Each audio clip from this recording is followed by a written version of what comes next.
Good morning and welcome to another longer episode of the Tarot by Ralph podcast. Today's topic is going to be tarot reading basics, connecting with the tarot archetypes.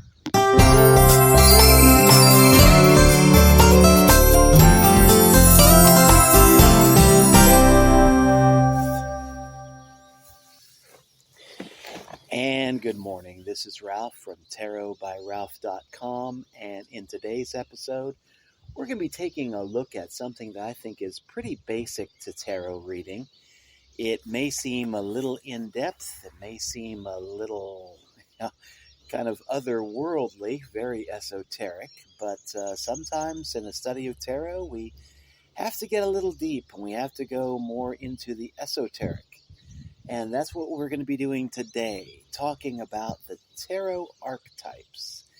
Now, to folks that just like to play around and play games with the tarot, and you can certainly do that, but the tarot are just 78 cards with funny pictures on them, and you can whip them out and use them to play games. You can play poker with them, I guess. Stephen Wright cracked a joke once that he played poker with a deck of tarot cards. He got a full house and 2 people died. But yeah, you can certainly play games with the tarot cards. And to folks like that, coming from that mindset, they're just 78 different cards with weird pictures on them, and you can do funny stuff with it. And that's all it is, just entertainment value. Now, for serious tarot readers, folks that want to discover the art of tarot and how to do it for, spiritual growth, spiritual guidance, maybe even divination, things like that, we have to take the tarot more deeply. We have to take another look at the 78 cards of the tarot, and we have to recognize that the tarot is a tool that we can use to help us connect with the unseen, with the other world. And one way that we can understand this is by taking a look at the world of the archetypes. Now, Carl-Jung is one researcher that dealt with the archetypes quite a bit back in the day. He was active in the early 20th century, and he did a lot of work as far as studying the archetypes, coming into contact with the archetypes, and interrelating with the archetypes. I would even take almost out of the equation. From what I've read of him, he worked with the archetypes as if they were living beings. And Carl-Jung is one researcher that he was once asked in a television interview, "Do you believe in God?" And Carl-Jung replied, "No, I do not believe in God. I know." And he just left it at that. But Carl-Jung, with his research into the archetypes, he came into contact with certain entities that he took as being different forms of the Almighty, different views, different manifestations of God. And he had his own personal archetype that he related with and had some interesting interreactions with. And I believe, I forget the name of this archetype, but it was one of the old Germanic gods. And so, Carl-Jung was more than just a psychologist or more than just an analyst. He was also a very deeply spiritual man, and one that would go into the mystical side of things to help him understand better the human psyche and our role in the universe, and especially, humanity's search for God. And he used the archetypes in that regard.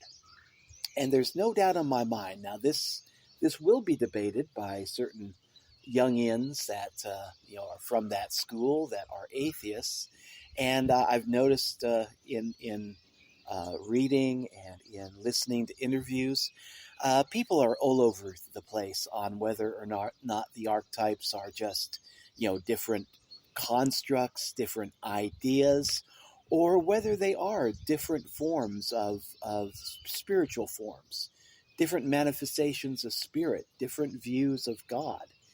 And, there will be debate on that issue. But after reading through Carl Jung's book, The Red Book, there's really no doubt in my mind that Jung did. He related to the archetypes as if they were living beings. And there's another tarot reader that dealt with the archetypes in a very similar way. His name is Aleister Crowley, and I know that name will strike fear into some of the more superstitious people, but because, he was purported to be a great Satanist and Satan worshiper, things like that. I think he billed himself as being the wickedest man alive back in the early 20th century. But no doubt in my mind that Aleister Crowley was also a genius when it came to the esoteric, and when it came to the tarot, and when it came to the archetypes. And Crowley, in his book on the Thoth Tarot, he said that when you deal with the tarot cards, you are dealing with 78 living beings. And I think he was referring to the archetypes behind the 78 cards of the tarot, that in his experience, he related to these as 78 different living beings. Now, when it comes to the archetypes, we have different archetypes. The basic ones are like the innocent, also known, could be like the fool, the every man, every woman type archetype. There's the warrior archetype. There's the healer archetype. There's the archetype of the magician, the sage, the wise one. There are all different types of archetypes out there. And in Greek, archetype means the original form. You can think of it as being the prototype of a certain concept or idea. And again, I hate using that word concept, idea, because to me, the archetypes are more than just that. But let's just use that word for now, trying to get an introduction into the archetypes. But if you have, you've noticed all human cultures, we all have an understanding of the idea of the wise one, the sage. There's also universally there's the concept of the thief.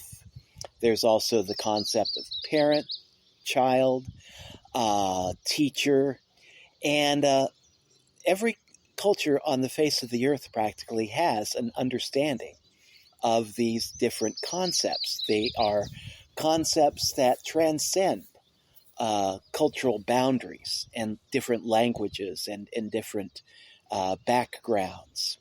And the theory behind the archetypes is that this is so because we all tap in on the subconscious level. We all have the ability to tap into a world, be it a spiritual world or a psychological world, but a world that really underpins our physical world.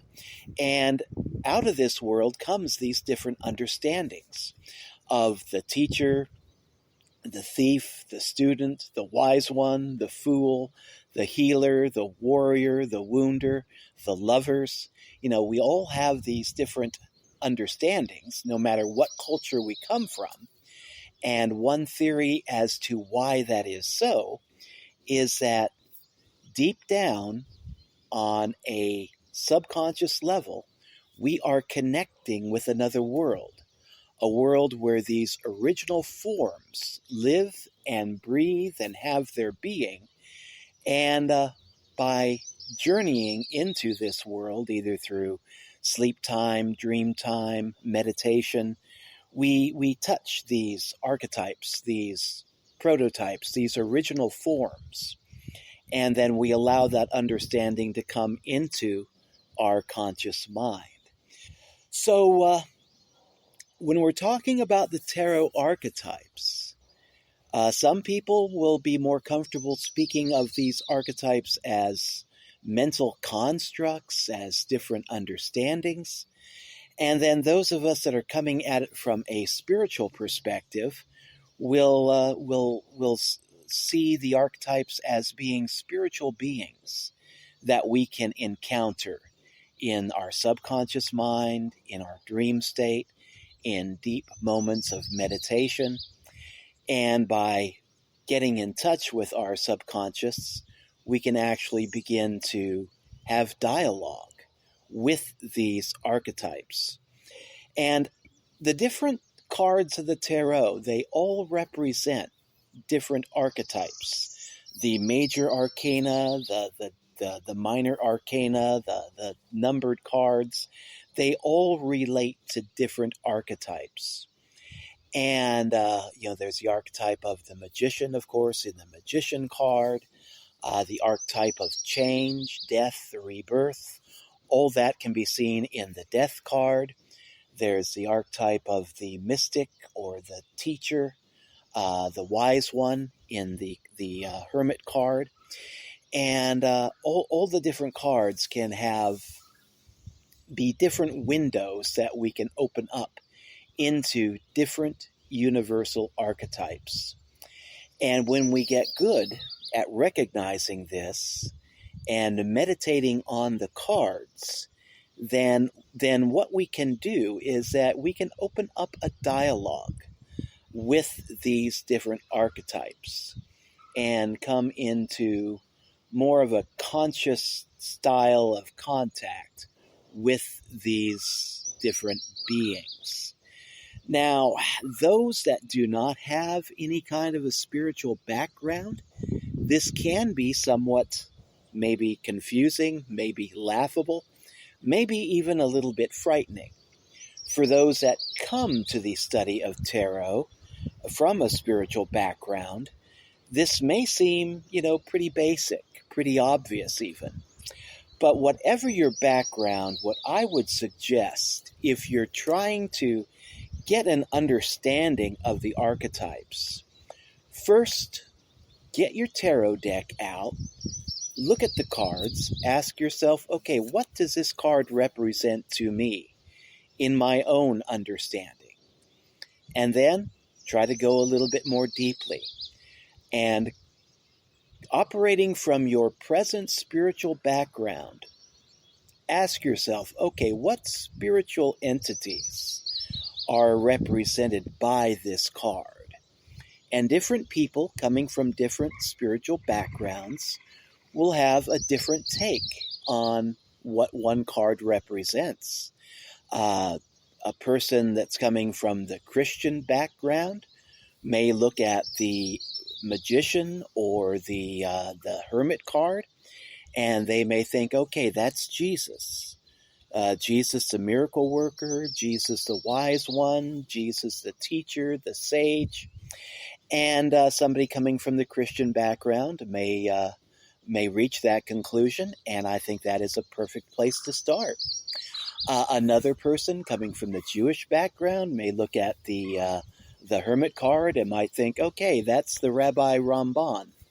A pagan looking at the hermit card might think, okay, there's Odin, or there's one of the other, Germanic or Nordic gods. And still others would think, okay, that's Buddha. Whatever your spiritual tradition, that would be a good place for you to start. You don't have to, change your spirituality in order to study and read and meditate on the tarot. Some people might look at the hermit card and think, okay, that's the Apostle Paul. Others might think, oh, that's St. Thomas Aquinas. Just feel free to use the spiritual archetypes, the the spirit guides that you're already familiar with, and then learn to see them in the different cards of the tarot. And over time, what you may find is that as you get a little bit more deep into the understanding of spirits, of the spirit world, and of the tarot cards, as you come more into conscious awareness and conscious contact with spiritual entities, you may expand upon your understanding. Your different spirit guides may pop out in the different tarot cards. But just take it at your own speed. Start with your own level of spiritual understanding, and then let things progress from there. Now, if you do not have a spiritual background, if maybe you were raised in a non-religious type family, non-spiritual family, maybe an atheist background, you can look at the different tarot cards and think, okay, what concepts are there? And you don't really have to accept the idea that these concepts are living beings, but you can start your exploration just by asking yourself, okay, what basic concept is here, and how does this speak to me, and how do I understand this? And then just let things progress from there. One writer that I love that experimented in his own way with the archetypes, and he did this without calling them archetypes too, but he's Napoleon Hill, the author of Think and Grow Rich. And what he did, something very similar to coming into contact with the archetypes, is that he decided he wanted to rebuild his life.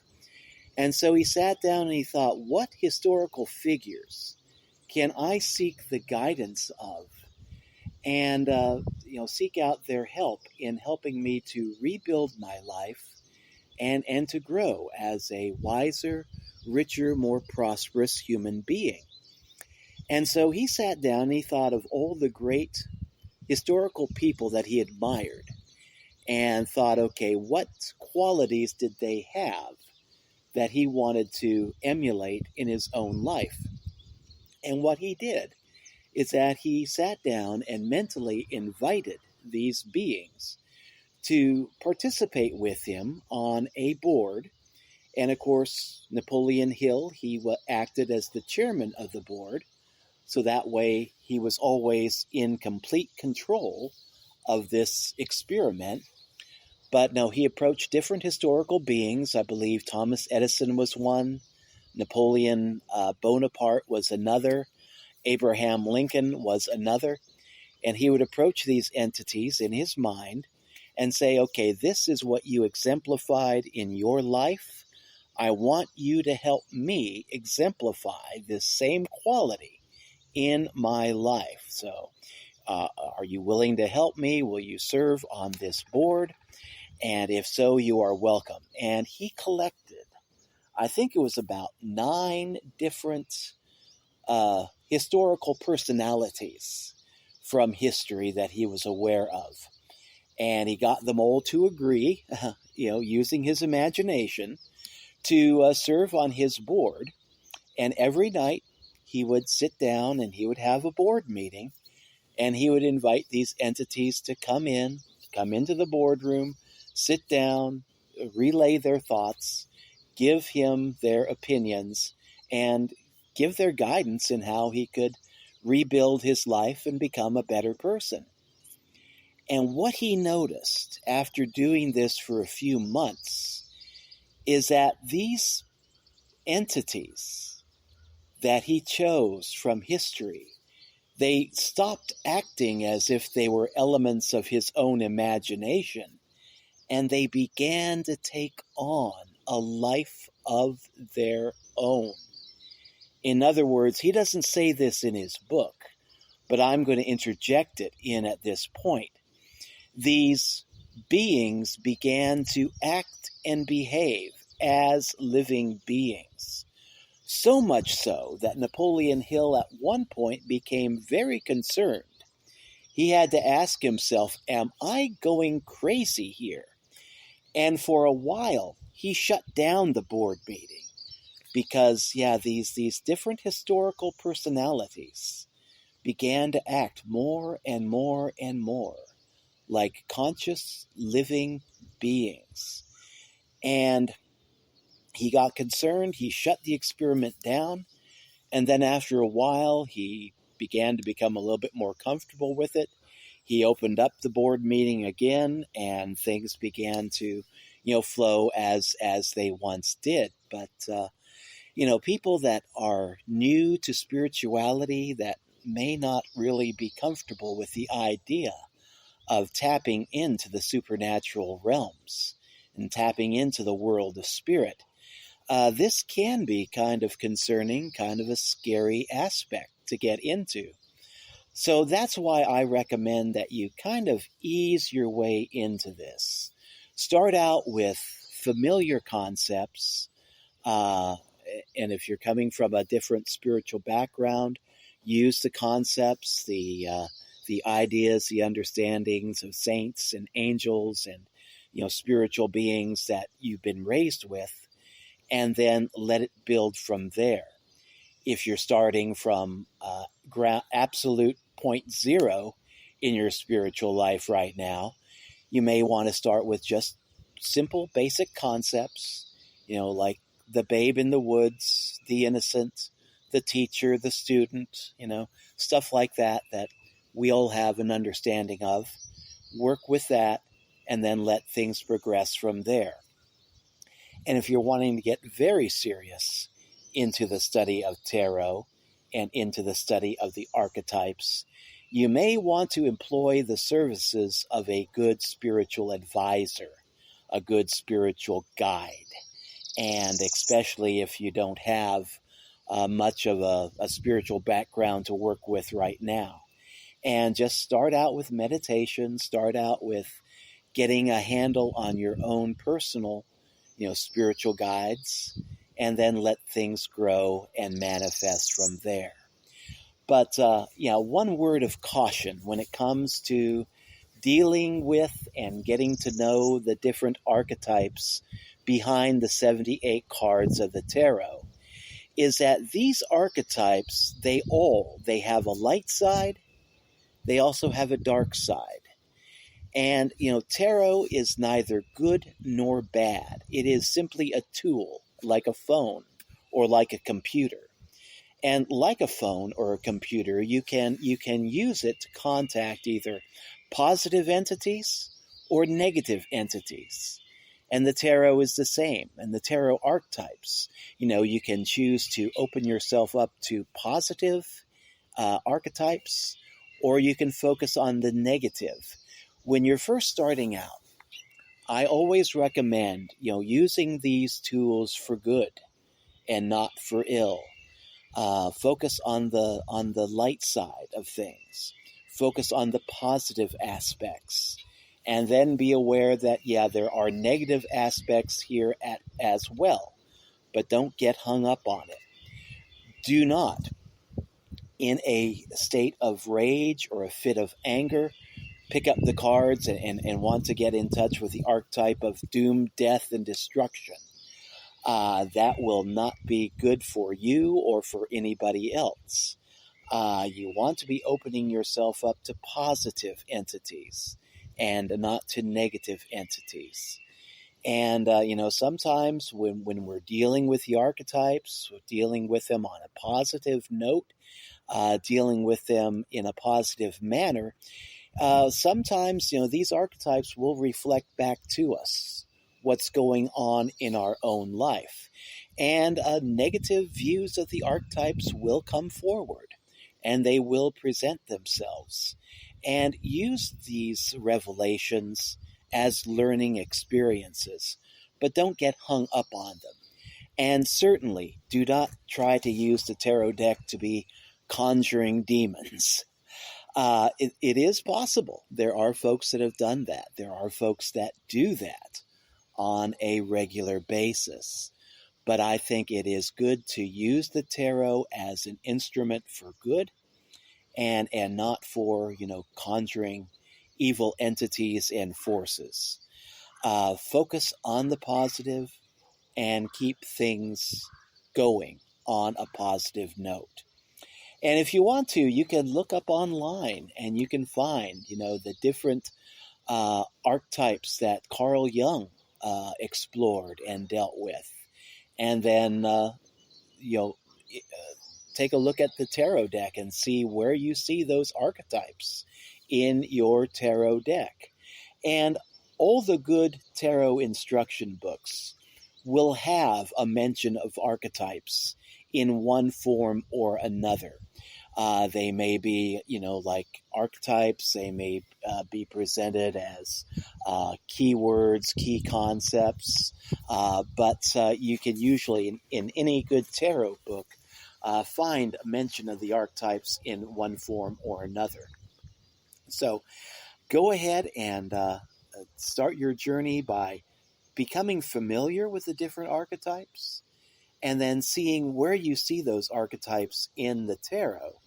And then as you study tarot, get a little bit deeper into the study, begin to meditate more deeply on the tarot, be open to the possibility of making contact with these archetypes.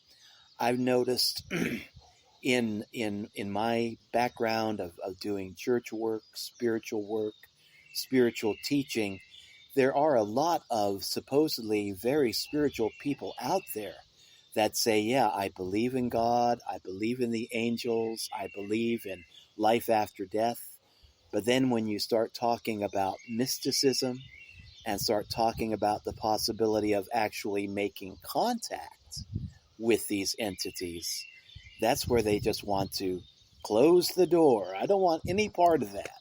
Yeah, I'll read the Bible, I'll go to church, but I don't want to actually experience spirituality in my day-to-day life.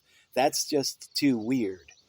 But for folks that are more of a spiritual nature, a true spiritual nature, those of us who are of a spiritual bent, that's just all part of daily life. And life is part material, part what we see, hear, feel, touch, experience in the flesh and blood, brick and mortar material world.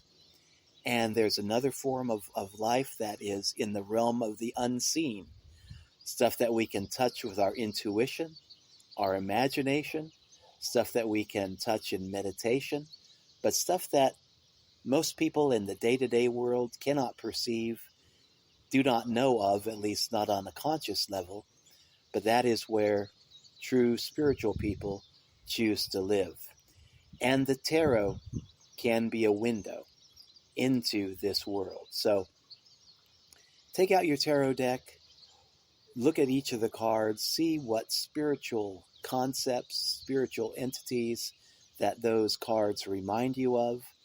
And in deeper studies, just strive to be open to making conscious contact with these beings, and just in deep states of meditation, I believe you will begin to see your life open up, and you will begin to see these entities become willing to work with you, and just keep things on a positive nature. And remember the experiment done by Napoleon Hill. Set yourself up as the chairman of the board, so to speak, so that when these entities come in and want to talk with you, want to help you, want to enlighten you in one area or another, make sure that you maintain your own God-given free will. And if things get a little weird, if you're uncomfortable with the way things are going, shut things down.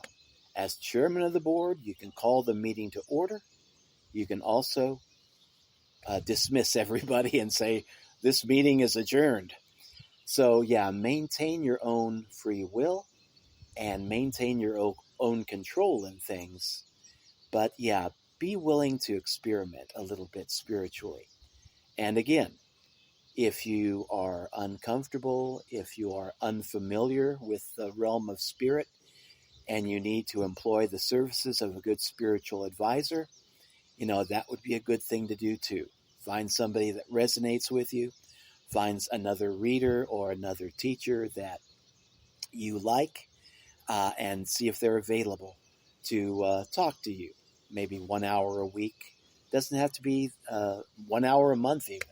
Just whatever you feel that you need, and see if their services can be made available.